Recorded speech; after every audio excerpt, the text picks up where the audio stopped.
KKR দারুণ খেলছে ভাই, 3টি ম্যাচের মধ্যে 3টি জিতেছে এবং ইতিহাসে এইবার প্রথমবার যেখানে কলকাতা 3টি ম্যাচ খেলে প্রথম তিনটি ম্যাচে জয় পেয়েছে। আর কলকাতা শুধু ম্যাচ জিতছে না, তারা একটা ভালো মার্জিনে জিতছে। এসআরএইচটা তবু হয়তো 4 রানে জিতেছিল, সেটা টপ করে লড়াই হয়েছিল, কিন্তু আগের ম্যাচ আরসিবির বিরুদ্ধে 6 উইকেটে জিতেছে ভাই, 17 ওভারে, মাত্র 17 ওভারে 6 উইকেটে জিতেছে।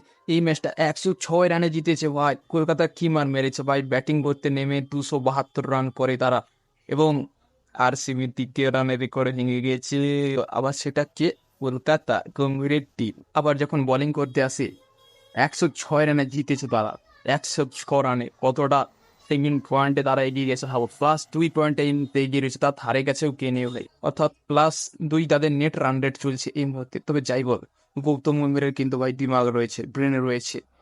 কলকাতা সেই পুরোনো দিনগুলোকে ফ্যানদের মনে করে দিচ্ছে আবারও একবার। সেই ন্যারিনের ওপেনে আসা, সেই ন্যারিনের বিধ্বংসী ইনিংস, সেই ওপেনিং লেভে তাদের সেই যে পার্টনারশিপ, প্রত্যেকটা পাওয়ার প্লেতে তারা 100-র কাছাকাছি রান নিয়ে যাওয়া, আমার মনে হয় গম্ভীরের আমলে সেই পুরোনো দিনগুলো আবার ফিরে আসবে।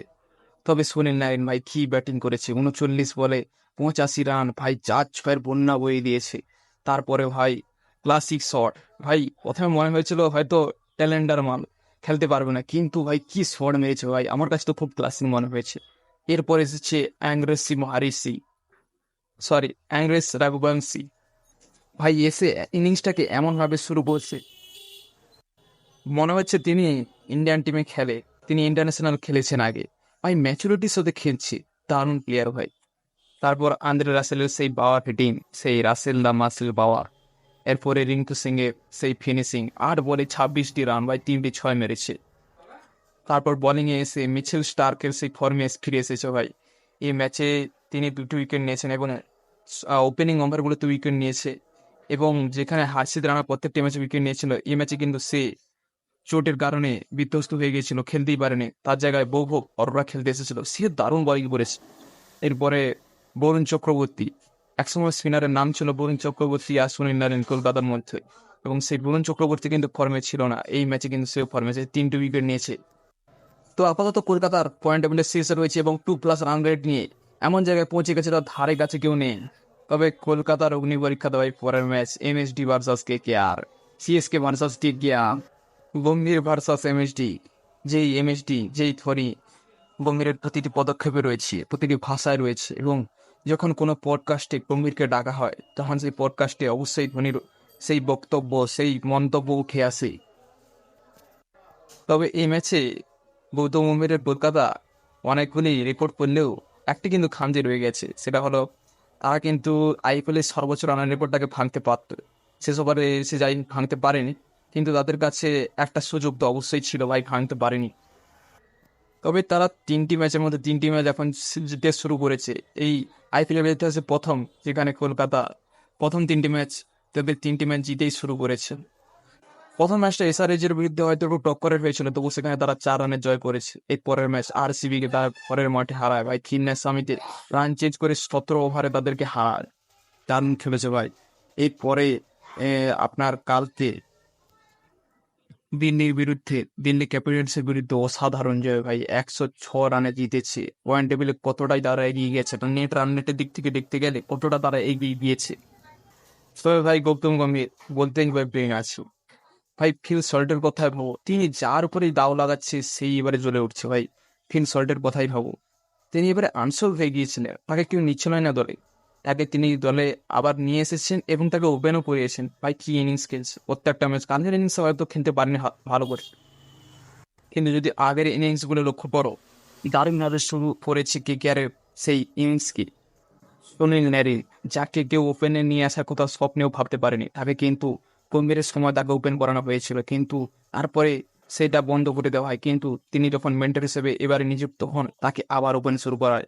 এবার কিন্তু সে জ্বলে উঠেছে ভাই, প্রত্যেকটি ম্যাচে ভালো শুরু করছে, এবং ভালো শুরুয়াতের জন্য কলকাতার টিমটা প্রত্যেকটা ম্যাচে দারুণ রান করছে। এবং তাদের বোলিং লাইন আপটা যদি লক্ষ্য করো, সব ভারতীয় বোলিং অ্যাটাক, শুধুমাত্র মিচেল স্টার্কই বিদেশি রয়েছে। এবারের বোলিং অ্যাটাক লক্ষ্য করলে তারা প্রত্যেকটি বিদেশি বোলিংকে কিন্তু অকশনে রিলিজ করেছিল, এবং সে তার জায়গায় বৈভব অরোরা কিংবা হার্ষিদ রানা, সেই সব নতুন বোলারকে নিয়ে এসেছে, যারা কিন্তু এবার ভাই আইপিএলে জ্বলে উঠছে।